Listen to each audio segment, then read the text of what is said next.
Welcome to another episode of AdventureSphere. Today I'll be covering Lark, Loraine, Montague, a woman missing from Magna, Utah. But first, become part of our family by subscribing to our channel, stay up to date by ringing the notification bell, and share content with those you influence.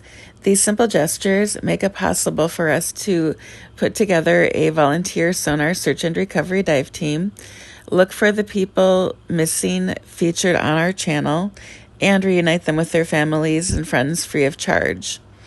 Next, be sure to download Google Earth. It's a free app for your phone and computer, and lets you search right alongside us.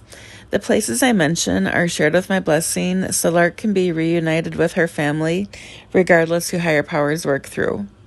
The description box has our email address if you'd like to share insight on any cold case, need help pulling up older maps of an area, or know someone missing with a vehicle and would like them featured on our channel. The video of Google Earth has a measurement from a starting point theory or known location and goes out to possible search areas. We focus on bodies of water within 5 miles from home, their last cell phone ping, last known location, and sentimental sites where water is deep enough to hide a vehicle. If an area has been heavily searched, we may expand the search area, but please keep in mind that accidents tend to happen closer to home. Lark Loraine Montague, then 55, is missing from Magna, Utah. Her last date of contact was Friday, September 21st, 2007. The Unified Police Department of Greater Salt Lake can be reached at 385-468-9800.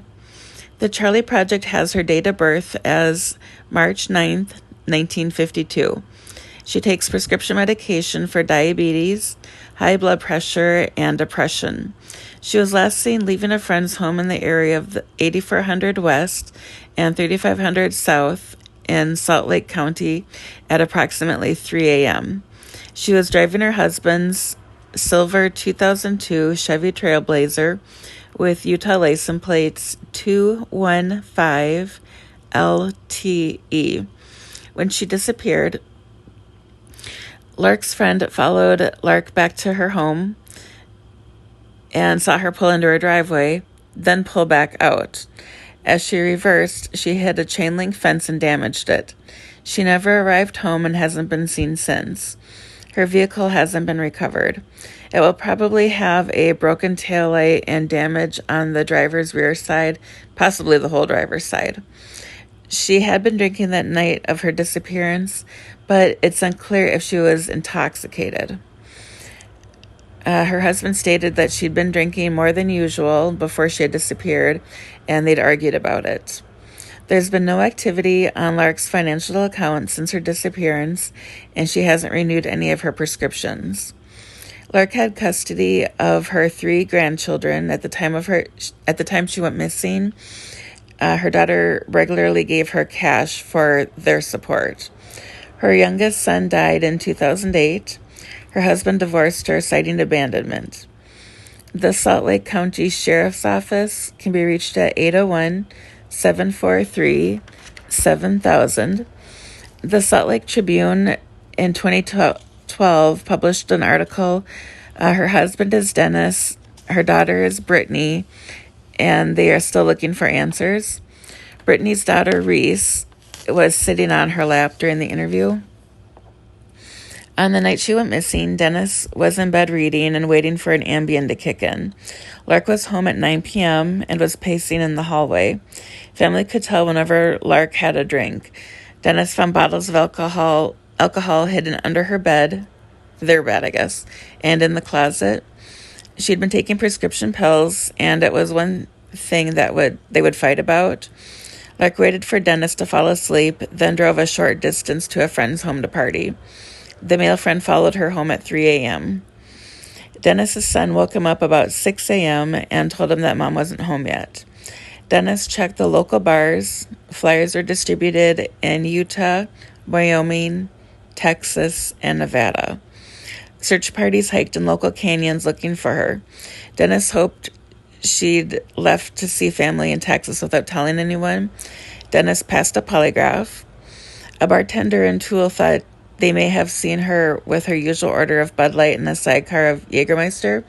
She didn't have a job outside of the home, but Dennis had speculated she could have been stashing the money that Brittany gave her for helping with her kids. Dennis suspects foul play because she wouldn't leave her grandchildren. Dennis and Lark's son, Dennis Jr., died of a drug overdose in 2008. Dennis kept some of Lark's clothing in a plastic bag in case cadaver dogs ever needed them. The rest of her clothes were given to her daughter from a previous marriage. The areas I would like to search are the Kennecott Tailings Pond number 2. There's water adjacent to a golf course in the southeast of Magna, about 4.72 miles away. There's a water pond in the southwest area of Magna, about 1.75 mile from the city center. There's Willard Bay Reservoir, Utah Lake, the Mona Reservoir, the Deer Creek Reservoir, and the Rockport Reservoir. The Great Salt Lake is the prime area I'm thinking to look in first. It has a maximum depth, though, of 33 feet and averages 75 miles long by 35 miles wide. There are wrecks of aircraft and train cars in the lake, and there is oil below the lake bed. On August 3rd, 2022, the last of the boats at the Great Salt Lake Marina were removed due to the dropping water levels. If you like this episode and haven't done so already, please subscribe to our channel, give our videos a thumbs up, and share the movement with those you influence. Please leave a comment letting me know in general what area you live so I can see where the movement is reaching. It helps us, the algorithms, and the families most of all.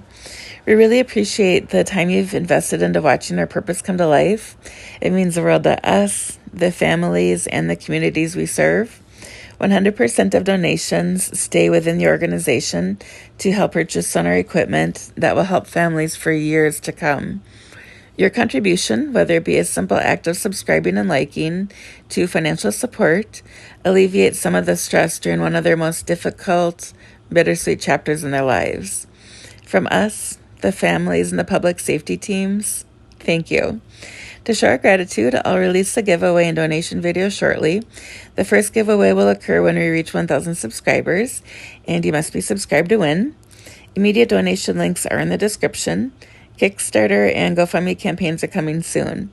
The video will play so you can see the entire search area. Thanks for watching, stay safe, and remember that we love you.